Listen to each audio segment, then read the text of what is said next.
Welcome to our channel. So మన last 4 videos నుంచి LCM and HCF topic గురించి discuss చేసుకుంటున్నాం. అన్ని కాంపిటేటివ్ ఎగ్జామ్స్ లో వచ్చిన క్వశ్చన్స్ ని, అలాగే మనకు ఆర్ఎస్ అగర్వాల్ బుక్ లోని క్వశ్చన్స్ ని మనం ప్రాక్టీస్ అనేది చేయడం జరుగుతుంది. సో చూడని వాళ్ళంటే ఆ వీడియోస్ కూడా చూడండి. సో మనకు ఈ వీడియోలో మనం ఏం చేస్తామంటే, సో మనకి ఈ వీడియోలో సో మనకు వాల్యూస్ అనేవి ఇట్లా మనకు ఏ బై బి, సో అంటే వాల్యూస్ అని మనకు బైలో ఇచ్చినప్పుడు, అంటే ఫర్ ఎగ్జాంపుల్ 2/3, సో 5/7, 9/12, సో ఇలా వాల్యూస్ ఇలా ఇచ్చినప్పుడు వాటికి మనం ఎల్సిఎం అండ్ హెచ్సిఎఫ్ అనేది ఎలా చేయాలనే దాని గురించి డిస్కస్ చేద్దాం. అలాగే మనకు వచ్చేసి సో పవర్స్ ఇచ్చినప్పుడు, అంటే 2² ఇంటూ 3³ ఇంటూ 5/4 ఇలా మనకు కొన్ని వాల్యూస్ అనేది ఇచ్చినప్పుడు వాటికి మనం ఎలా ఇట్లా పవర్స్ ఇచ్చినప్పుడు ఎలా మనం వీటికి ఎల్సిఎం అండ్ హెచ్సిఎఫ్ అనేది చేయాలనే దాని గురించి ఈ వీడియోలో డిస్కస్ చేద్దాం.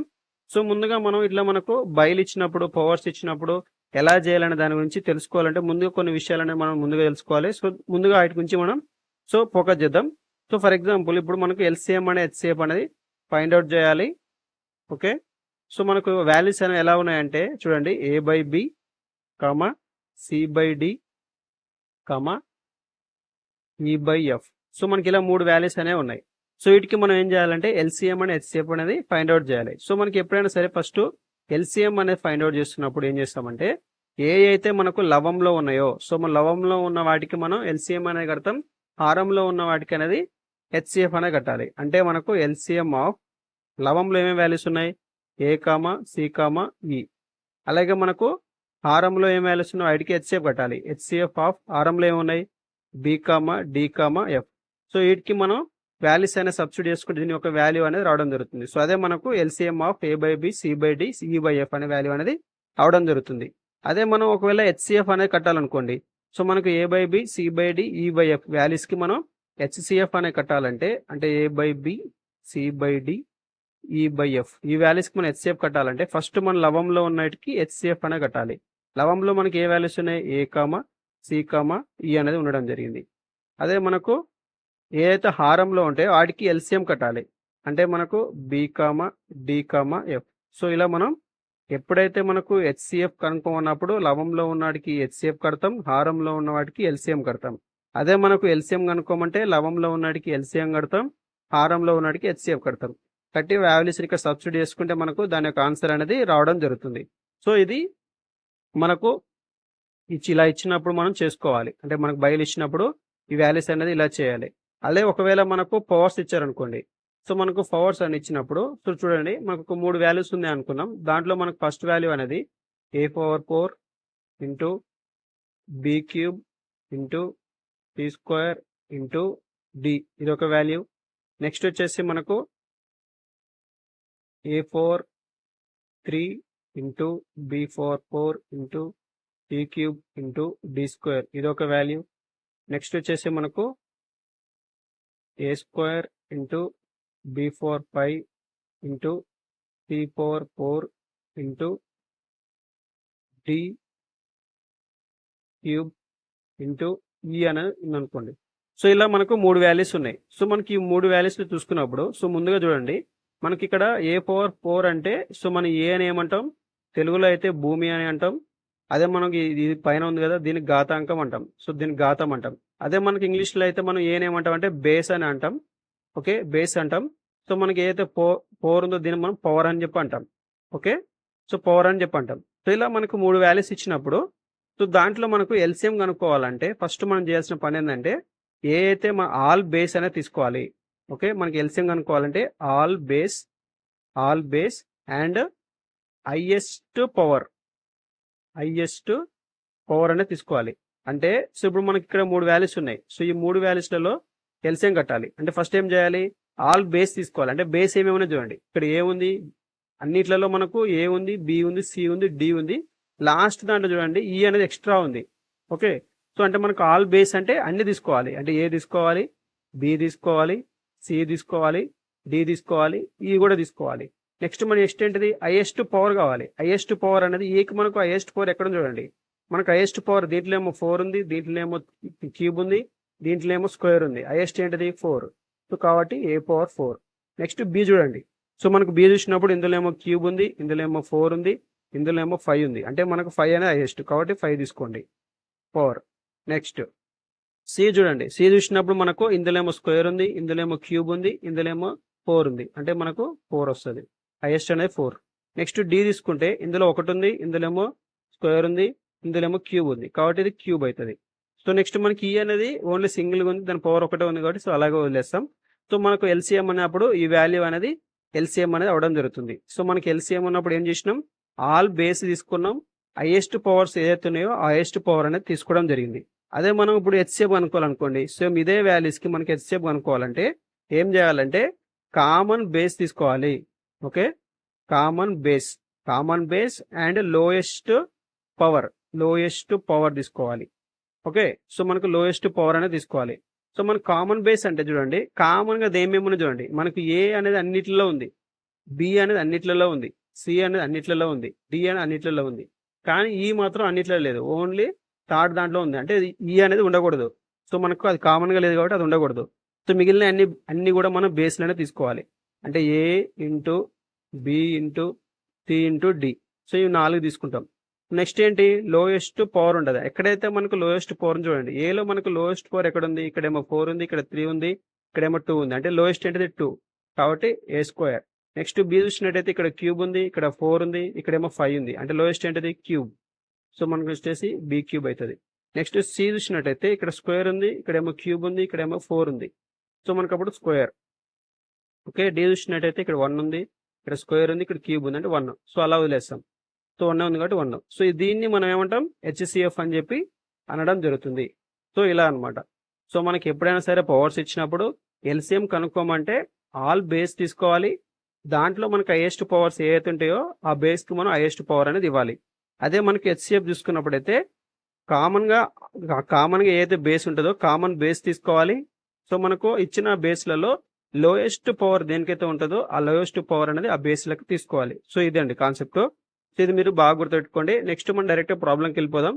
సో ఇక్కడ చూడండి, ఫస్ట్ క్వశ్చన్ చూడండి, 6/7, 5/14, 10/21 ఖచ్చితంగా భాగించే కనిష్ట భిన్నం అన్నాడు. సో మన కనిష్ట భిన్నం అంటే ఏంటి, ఎల్సిఎం కట్టాలి. అంటే మనకి ఇప్పుడు ఎల్సిఎం ఆఫ్ 6/7, 5/14, 10/21 అనే వాల్యూ అనేది కనుక్కోవాలి. సో అప్పుడు మనం ఏం చేస్తాం, సో మనకు ఫస్ట్ ఎల్సిఎం లవంలో ఏమేమి ఉన్నాయో ఐటికి ఎల్సిఎం కడతాం. లవంలో ఏమున్నాయి, 6 ఉంది, 5 ఉంది, 10 ఉంది. అలాగే మనకు హెచ్సిఎఫ్ ఆఫ్ హారంలో ఏమేమి ఉన్నాయి ఐటికి చేస్తాం, హెచ్సిఎఫ్ చేయాలి. హారంలో ఏమున్నాయి 7, 14, 21. సో మనకు 6కి 5కి 10కి మనం ఎల్సిఎం కట్టినప్పుడు ఇక్కడ చూడండి, 2 తీసుకుంటే 2 3 6, 5కి 5 ఎట్లా రాస్తా, 2 5 10. ఓకే, నెక్స్ట్ మనం 5 తీసుకుంటే 3కి 3 ఎట్లా ఉంటుంది, 5 1 5 1. సో మనకు అప్పుడు చూసుకున్నట్టయితే 2 × 5 × 3 వచ్చింది, అంటే 5 2 10, 10 × 3 అంటే 30. సో మనకి ఎల్సిఎం అనేది 30 వచ్చింది. ఓకే, ఎల్సిఎం అనేది 30 వచ్చింది. సో మన ఈ 2 3 5 6 5 10 ఎల్సిఎం అనేది మనకు 30 వచ్చింది. సో మనకు 7 14 21 యొక్క హెచ్సిఎఫ్ కావాలి. సో మనకి ఇక్కడ చూడండి, మనకు హెచ్సిఎఫ్ అంటే ఏంటిది, హైయెస్ట్ కామన్ ఫ్యాక్టర్, అంటే అన్నిటిలో కామన్గా ఉండాలి, అదే హైయెస్ట్ ఫ్యాక్టర్ అయి ఉండాలి. సో ఇక్కడ చూసినట్టయితే చూడండి, 7 అనేది అన్నిట్లలో కూడా ఫ్యాక్టర్గా ఉంది. సో 7 ఇందులో ఫ్యాక్టర్గా ఉంది, 14లో కూడా 7 ఉంటుంది, 21లో కూడా 7 ఉంటుంది, 2014, 3021.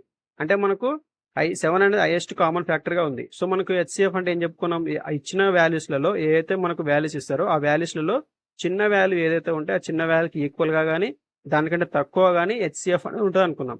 సో మనకి ఇక్కడ చిన్న వాల్యూ 7 ఉంది, 7 అనేది అన్నిట్లలో మనకు ఫ్యాక్టర్గా ఉంది కాబట్టి అదే మన యొక్క హెచ్సిఎఫ్ అని అవడం జరుగుతుంది. అంటే ఇక్కడ మనకి హెచ్సిఎఫ్ అని వచ్చేసి ఏంటిది 7 అన్నట్టు. సో మనకి హెచ్సిఎఫ్ అనేది 7, 7 14 21 హెచ్సిఎఫ్ 7. సో మనకి ఇక్కడ వాల్యూస్ తీసుకెళ్ళి ఇక్కడ సబ్స్టిట్యూట్ చేసుకోండి. సో మనకు ఎల్సిఎం ఆఫ్ 6 5 10 ఏమొచ్చింది, 30 వచ్చింది. మనకి హెచ్సిఎఫ్ ఆఫ్ 7 14 21 ఏమొచ్చింది, హెచ్సిఎఫ్ అనేది మనకు 7 వచ్చింది. అంటే మనకు టోటల్గా మనకు ఈ ఎల్సిఎం ఆఫ్ 6/7, 5/14, 10/21 యొక్క వాల్యూ ఏంటిది 30/7. 30/7 ఆప్షన్ ఎక్కడ ఉందండి, సి ఆప్షన్ అనేది మన యొక్క ఆన్సర్. సో ఇలా మీరు సింపుల్గా చేసేసుకోవాలి, సో కన్ఫ్యూజ్ కాకండి. సో నెక్స్ట్ క్వశ్చన్ చూద్దాం. సో నెక్స్ట్ క్వశ్చన్ చూడండి, 3240, 3600 మరో మూడవ సంఖ్యల గాసాబా 36, కాసాగు 2/4 × 3/5 × 5² × 7² అయితే మూడవ సంఖ్య. సో ఇక్కడ చూసినట్టయితే మనకు ఎల్సిఎం ఇచ్చాడు. సో మనకి ఎల్సిఎం ఏమి ఇచ్చాడు, 2/4 × 3/5 × 5² × 7². అలాగే మనకు హెచ్సిఎఫ్ కూడా ఇచ్చాడు. సో మనకి హెచ్సిఎఫ్ ఏమి ఇచ్చాడు, 36 ఇచ్చాడు. సో నేను 36ని ఏమని రాస్తున్నా అంటే 4×9 = 36 అని రాయొచ్చు. సో దీన్ని నేను ఏమని రాస్తున్నా 2² × 3² అని రాస్తున్నా. ఎందుకంటే మనకు ఇక్కడ పవర్స్ ఉన్నాయి కాబట్టి ఎల్సిఎం పవర్స్లో ఉంది కాబట్టి సో నేను హెచ్సిఎఫ్గా పవర్స్లో కన్వర్ట్ చేసుకుంటున్నా. అలాగే మనకి ఇచ్చిన సంఖ్యలను కూడా మనం పవర్స్లో కన్వర్ట్ చేసుకుంటే సో మనం ఇంతకుముందు మనం కాన్సెప్ట్ నేర్చుకున్నాం కదా, పవర్స్ ఇచ్చినప్పుడు ఎలా హెచ్సిఎఫ్ ఎల్సిఎం కట్టాలో. సో దాన్ని ఉపయోగించుకొని మనం ఇక్కడ ఆన్సర్ అనేది చేయబోతున్నాం. సో కాబట్టి ఫస్ట్ నేను ఏం చేస్తున్నానంటే 3240 దీన్ని కూడా నేను ఏమని రాస్తున్నా ఇక్కడ మనకి ఎల్సిఎంలో చూడండి, ఎల్సిఎంలో మనకు అన్ని భూములు ఏమున్నాయి అంటే బేస్లు ఏమున్నాయి 2357 ఉంది. మనకి ఎల్సిఎం అంటే ఏంటి, అన్నీ తీసుకోవాలి అంటే ఆల్ బేస్ తీసుకోవాలి. అంటే మనకి ఏవైతే 3 సంఖ్యలలో ఉండే బేస్లన్నీ ఇక్కడ ఉన్నాయి అన్నట్టు. అంటే మనకు మనం ఏమని రాసుకోవాలి, ఇప్పుడు ఇచ్చిన నెంబర్స్ని మనం 2357 బేస్లు వచ్చే విధంగా రాసుకోవాలి. సో నేను ఇప్పుడు ఏం చేస్తున్నాను చూడండి, ఇక్కడ చూస్తే మనకి ఇక్కడ 0 ఉంది అంటే దాన్ని 10గా రాయొచ్చు కదా. సో నేను 10ని ఏమని రాస్తా అంటే 10 × 324 అని రాయొచ్చు. సో ఈ 10ని ఏమని రాస్తున్నా అంటే 5 × 2 అని రాయొచ్చు. ఓకే, నెక్స్ట్ వచ్చేసి మనకు ఈ 324ని మనం 4తో రాసుకుంటే 4×32 4×1 4. ఓకే, సో దీన్ని మనం ఏం రాసుకోవచ్చు, ఇంకా ఇప్పుడు ఈ 4ని 2² అని రాసుకోవచ్చు. ఈ 9ని మనం ఏం రాయొచ్చు 9² అని రాయొచ్చు. సో 9² అంటే ఏంటి మళ్ళా, సో ఓకే, సో 9² అని రాయొచ్చు. ఈ 9² మళ్ళీ ఏమని రాయొచ్చు 9 ఏమని రాయొచ్చు 3² అని రాయొచ్చు. అంటే 3² ఓకే, సో ఇప్పుడు ఏమవుతుంది 5 అని అట్లే ఉంటుంది 5 × సో నెక్స్ట్ ఇక్కడ 2/1 ఉంది, ఇక్కడేమో దీన్ని 2² అని రాసిన అంటే పవర్ 2 ఉంది. 1 + 2 3 అంటే 2³ ఇంటూ సో మనకి ఇక్కడ 3² పవర్ స్క్వేర్ ఉంది అంటే 2 2 4 అంటే 3/4 అవుతుంది. ఓకే, 3/4. సో మనకి ఫస్ట్ నెంబర్ యొక్క వాల్యూస్ ఇలా వచ్చినాయి 5 × 2³ × 3/4 వచ్చింది. సో నెక్స్ట్ నెంబర్ ఇంకోటి చూద్దాం. నెక్స్ట్ నెంబర్ ఏముంది 3600 ఉంది. సో ఈ 3600 ఏం రాస్తుందంటే 36ని 4 × 9 అని రాయొచ్చు. ఈ 100ని మనం 100ని 10² అని రాయొచ్చు. 10² అంటే ఏంది మళ్ళీ 5 × 2 అని రాయొచ్చు అంటే 5² 2², 5² × 2². సో మనం 36ని 4×9 అని రాయొచ్చు. ఇప్పుడు 4×9 అంటే 4ని 2² అని రాయొచ్చు, 9ని 3² అని రాయొచ్చు. ఇప్పుడు అప్పుడు ఏమవుతుంది, ఇక్కడ స్క్వేర్ ఉంది, ఇక్కడ ఫస్ట్ 5² ఎట్లా రాద్దాం. నెక్స్ట్ మనకు 2 తీసుకున్నప్పుడు ఇక్కడ దీనికి ఘాతం 2 ఉంది, ఇక్కడ 2 ఉంది, రెండింటిని కూడితే మనకు 2 + 2 అంటే 4. నెక్స్ట్ ఇక్కడ వచ్చేసి మనకు 3² ఉంది. సో ఇది మనకు సెకండ్ నెంబర్. ఇప్పుడు మనకి ఏం కావాలంటే మూడవ నెంబర్ కావాలి మనకు. ఓకే, మనకు మూడవ నెంబర్ కావాలి. సో మనకు ఇప్పుడు మూడో నెంబర్ ఎలా వస్తుంది, సో మనకు థర్డ్ నెంబర్ కావాలి. ఓకే, థర్డ్ నెంబర్ కావాలి. సో మనకు థర్డ్ నెంబర్ ఎలా వస్తుంది, సో మనం ఇంతకుముందు కాన్సెప్ట్ నేర్చుకున్నాం. ఏం నేర్చుకున్నాం, ఎప్పుడైనా సరే హెచ్సిఎఫ్ అనేది ఏమవుతుంది, మనకు హెచ్సిఎఫ్ అనేది ఏవైతే కామన్ బేస్ ఉండాలి, లోయెస్ట్ పవర్ ఉండాలి. సో అంటే దాని మీనింగ్ ఏంది, ఏవైతే కామన్గా ఉన్న వాల్యూస్ అన్ని కూడా ఇందులో ఉంటాయి, మనకు బేస్ అని ఉంటాయి. అంటే మనకి హెచ్సిఎఫ్లో 2 3 ఉంది. అంటే ఈ 2 3 అనేది ఫస్ట్ వాల్యూలో ఉంటుంది, సెకండ్ వాల్యూలో ఉంటుంది, థర్డ్ వాల్యూలో కూడా ఉంటుంది ఈ బేస్ అనేది. అంటే మనం ఇక్కడ బేస్ అనేది 2 ఉంటుంది 3 ఉంటుంది అనేది మనకు కన్ఫర్మ్ అయిపోయింది. ఓకే, సో మనకి ఇక్కడ 2 3 అనేది కన్ఫర్మ్ అయిపోయింది. నెక్స్ట్ మనకి ఏం కావాలి, పవర్స్ కావాలి. సో మనకు పవర్స్ని తర్వాత చూద్దాం. సో నెక్స్ట్ చూడండి, నెక్స్ట్ ఇక్కడ చూసుకుంటే మనకు ఇక్కడ ఎల్సిఎంలో మనకు ఇక్కడ చూడండి 7 అనేది ఉంది. ఓకే, 7 ఉంది, కానీ మనకు ఎక్కడ కూడా సెకండ్ నెంబర్లో 7 లేదు, ఫస్ట్ నెంబర్లో కూడా 7 లేదు. అంటే 2 ఫస్ట్ ఇచ్చిన నెంబర్స్లలో 7 ఎక్కడ కూడా రాలేదు. అంటే మనకి అర్థమైంది, మనకు థర్డ్ నెంబర్లో 7 అనేది 100% ఉంటుంది. దాని యొక్క పవర్ ఏముంటుంది 7² ఉంటుంది. ఎందుకంటే మనకు ఎల్సిఎంలో ఏదైతే ఆల్ బేస్ తీసుకోవాలి, సో హైయెస్ట్ పవర్ తీసుకోవాలి కదా. సో మనకి ఇక్కడ ఫస్ట్ నెంబర్లో 7 లేదు, సెకండ్ నెంబర్లో 7 లేదు, అంటే థర్డ్ నెంబర్లో ఉంటుంది. అక్కడ మనకి ఏంది హైయెస్ట్ పవరే కాబట్టి హైయెస్ట్ పవర్ అనేది ఆ మూడో నెంబర్లో ఉంటుంది. కాబట్టి మనం 7² అనేది డైరెక్ట్గా తీసుకున్నాం. ఓకే, సో మనకి 7² అని వచ్చేసింది. సో నెక్స్ట్ చూడండి, ఇప్పుడు ఇక్కడ చూసుకుంటే మనకు ఇక్కడ ఏముంది, ఇక్కడ కామన్ ఫ్యాక్టర్స్లో మనకు హెచ్సిఎఫ్లో చూసుకుంటే 2² ఉంది. ఓకే, అదే మనకు 3² ఉంది. ఇక్కడ మనకి ఎల్సిఎంలో చూసుకుంటేమో 2/4 ఉంది. సో మనకు అంటే మనకి ఏదైతే 2 యొక్క ఘాతాంకం ఏదైతే ఉందో 4 అనేది ఎక్కడుందో చూడండి, ఫస్ట్ నెంబర్లో ఉందా 2/4 అనేది లేదు, కానీ సెకండ్ నెంబర్లో ఉంది. అంటే దాని మీనింగ్ ఏంది, మనకు వచ్చే థర్డ్ నెంబర్లో 4 అనేది ఉండకూడదు. ఓకే, 4 ఉండదు, 3 కూడా ఉండదు. అంటే మనకి ఏంది స్క్వేర్ ఛాన్స్ ఉంది. నెక్స్ట్ మనకి ఇక్కడ ఎల్సిఎంలో మనకు 3 యొక్క పవర్ ఏముంది 5 ఉంది. సో మనకి ఇక్కడ ఫస్ట్ నెంబర్లో 5 ఉందా అంటే లేదు, 4 ఉంది. ఇక్కడ చూసినట్టయితే మనకి ఇక్కడ సెకండ్ నెంబర్లో 3² ఉంది. అంటే ఇక్కడ మనకి 100% 5 ఉండాలి. ఓకే, ఎందుకంటే మనకి ఎల్సిఎంలో తీసుకున్న హైయెస్ట్ పవర్ తీసుకున్నాం కదా. సో మనకి 3 నెంబర్స్లో ఉన్నప్పుడు ఆ 3 నెంబర్స్లలో ఫస్ట్ నెంబర్లో మనకు హైయెస్ట్ పవర్ లేదు, సెకండ్ నెంబర్లో హైయెస్ట్ పవర్ లేదు, అంటే తప్పకుండా మనకు ఆ థర్డ్ నెంబర్లోనే హైయెస్ట్ పవర్ ఉండాలి. అంటే మనకు 2² × 3/5 × 7² అనేది వాల్యూ అనేది రావడం జరిగింది. నెక్స్ట్ మనకి ఇంకోటి కామన్గా ఏం లేదు. సో ఈ 3 వాల్యూస్ ఉన్నాయి. సో మనకు ఆప్షన్లో చూడండి. సో మనకు ఆప్షన్లో చూసుకున్నప్పుడు ఇంతకుముందు మీరు ఫస్ట్ 2 వాల్యూస్ వచ్చి కామన్ అంటే ఏదైతే మనకు కామన్గా అంటే హెచ్సిఎఫ్లో 2, 3 ఉండాలనుకున్నాం కదా. సో అప్పుడే మీరు 2 ఆప్షన్స్ని ఎలిమినేట్ చేయొచ్చు. ఎట్లా అంటే చూడండి, ఇక్కడ 2, 3 అనే కామన్గా ఉండాలి. కానీ ఇందులో చూస్తే 2, 3 లేదు, ఇందులో 2, 3 లేదు. అంటే ఈ 2 ఆప్షన్స్ మనం డైరెక్ట్ అప్పుడే ఎలిమినేట్ చేసుకోవచ్చు. సో మీకు అర్థం కావాలి కాబట్టి మొత్తం చెప్పినది. సో మనకి ఇక్కడ చూసుకుంటే ఇక్కడ మనకి ఎప్పుడైతే మనకు పవర్ అనేది స్క్వేర్ అనేది 2 స్క్వేర్ అని తెలుస్తుందో అప్పుడే మనం డైరెక్ట్ ఈ ఆప్షన్ డి ఆప్షన్ ఎలిమినేట్ చేసుకోవచ్చు. ఎందుకంటే ఇక్కడ మనకు 3/5 వస్తుందని తెలుసు, కానీ 2 స్క్వేర్ అనేది ఇక్కడ ఓన్లీ ఒకటే ఉంది కాబట్టి డైరెక్ట్ ఇదే మన ఆప్షన్ అనేది చెప్పొచ్చు. సో మీకు అర్థం కావాలి కాబట్టి మొత్తం మీ యొక్క సొల్యూషన్ అనేది మీకు ఎక్స్ప్లెయిన్ చేయడం జరిగింది. సో మనకు ఫైనల్గా మనకు ఆన్సర్ ఏంటిది 2 square into 3/4 into 7 square. So ఇది మనకు దీని యొక్క ఆన్సర్. ఆప్షన్ వచ్చేసి మనకు ఆప్షన్ ఏ. సో ఇలా మీరు ఈ యొక్క ప్రాబ్లమ్స్ అనేవి సాల్వ్ చేసుకోవాలి. సో ఇది వీడియో మీకు నచ్చినట్టయితే తప్పకుండా ఈ వీడియోని లైక్ చేయండి. అలాగే మీ ఫ్రెండ్స్కి యూజ్ అవుతుంటే షేర్ చేయండి. మన ఛానల్ తప్పకుండా సబ్స్క్రైబ్ చేసుకోండి.